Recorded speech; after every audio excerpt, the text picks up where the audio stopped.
আসসালামু আলাইকুম। মালদ্বীপ ভিসা আপডেট নিয়ে 2025 সালের যে আপডেটগুলো আছে এগুলো নিয়ে অনেকেই জানতে চেয়েছেন। এগুলা নিয়েই আজকে আপডেট দেওয়ার চেষ্টা করব এই ভিডিওতে।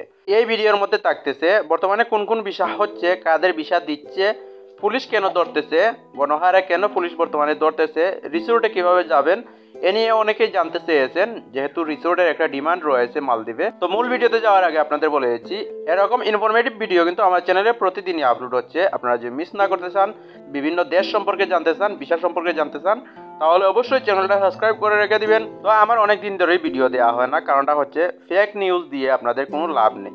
ফেক নিউজ যদি দেয় তাহলে আপনারা বিভ্রান্ত হবেন। এই ভিডিও দেওয়ার চাইতে না দেয়া অনেকটাই ভালো, তাই আমি অনেকদিন যাবত ভিডিও দিচ্ছি না, আর বিশেষ করে মালদ্বীপ সম্পর্কে তো দিচ্ছিই না।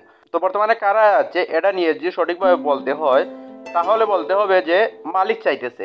মালিক যাদেরকে চাইতেছে তারাই যেতে পারতেছে, আপনি কিন্তু চাইলেও যেতে পারবেন না। আপনি যদি হাজার চেষ্টা করেন তারপরেও যেতে পারবেন না। ওই রকম কোম্পানি যদি হয়, মনে করেন বড় ধরনের কোম্পানি রয়েছে, সরকারি প্রজেক্ট রয়েছে, বড় বড় প্রজেক্ট রয়েছে, ওই প্রজেক্টে নিশ্চয়ই লোকের প্রয়োজন। এটা যদি দেখাতে পারে গভর্নমেন্টকে, গভর্নমেন্ট ভেরিফাই করে পায় লোকের আসলেই প্রয়োজন, তাহলেই কিন্তু যেতে পারবে, তাছাড়া যেতে পারবে না।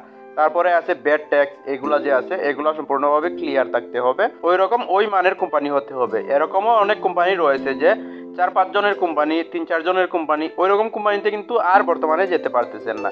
এটাই হচ্ছে মূল বিষয়। এখানে আমি বলে রাখি, আপনারা অনেকেই মনে করতে পারেন যে বর্তমানে তো লোক যাচ্ছে, তাহলে আমি নতুন করে একটা এগ্রিমেন্ট করে নেই কোনো দালালের সাথে, ওই দালালকে টাকা দিয়ে দিই, 1 থেকে 2 লক্ষ টাকা, 3 লক্ষ টাকা দিয়ে দিই, তাহলেই হয়তো আমি যেতে পারবো।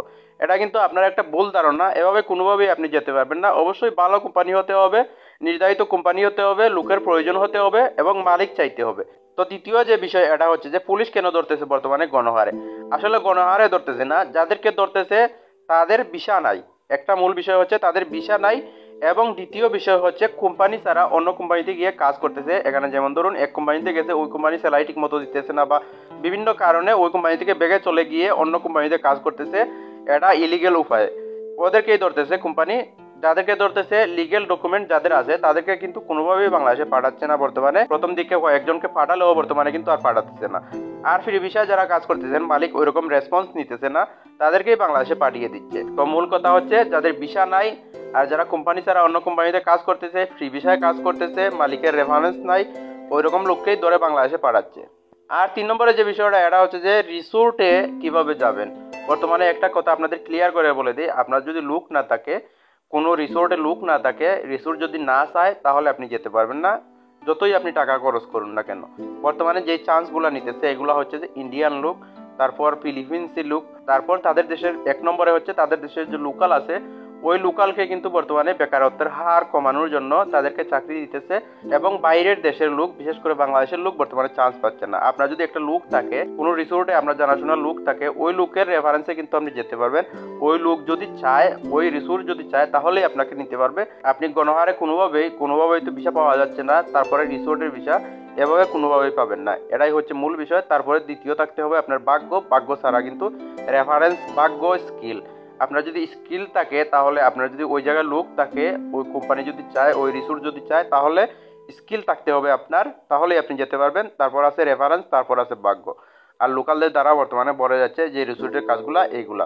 তো বর্তমানে যে কোম্পানিগুলোতে চান্স হচ্ছে বেশি, এগুলা হচ্ছে যে লোকগুলা যাচ্ছে, এই লোকগুলার কথা বলতেছি, এগুলা যাচ্ছে বেশিরভাগই কন্ট্রাকশন কোম্পানিতে। 99% হচ্ছে কন্ট্রাকশন কোম্পানিতে। যে কন্ট্রাকশন সাইটগুলো বর্তমানে ওপেন হয়েছে, এগুলাতে লোকের প্রয়োজন, যেই কোম্পানিতে লোকের প্রয়োজন, ওই কোম্পানিগুলোতেই কিন্তু কন্ট্রাকশনে শুধুমাত্র 99% লোক বর্তমানে যাচ্ছে। তো অনেকে বলবেন লোক যাচ্ছে আবার ভিসা বন্ধ, আবার এটা কিভাবে হচ্ছে?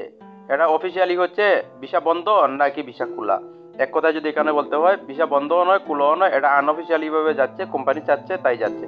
যে কোনো দেশের ভিসা বন্ধই হোক না কেন, সৌদি আরব অনেক বছর ভিসা বন্ধ ছিল, তারপরেও কিন্তু যে কোম্পানিগুলো চাইছে লোক নিতে বাংলাদেশ থেকে, ওই কোম্পানিগুলো কিন্তু নিতে পেরেছে 8-10 বছর ভিসা বন্ধ থাকার পরও। কিন্তু এভাবেই হচ্ছে মালদ্বীপের ভিসা যখন ওপেনলি খুলে যাবে, অফিসিয়ালি ভাবে খুলে যাবে, এটা হয়তো কোন দিন খুলবে এটা আমাদের হয়তো জানা নাই, তখনই হাই কমিশন থেকে জানিয়ে দেওয়া হবে ভিসা ওপেন হয়েছে, তখন আপনারা জানতে পারবেন।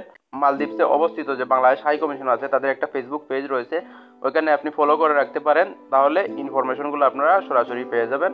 আমার মাধ্যমেও জানতে হবে না, ব্লগারদের মাধ্যমেও জানতে হবে না, কোনো জায়গা থেকে আপনাকে জানতে হবে না, সরাসরি হাই কমিশন থেকে আপনি জানতে পারবেন।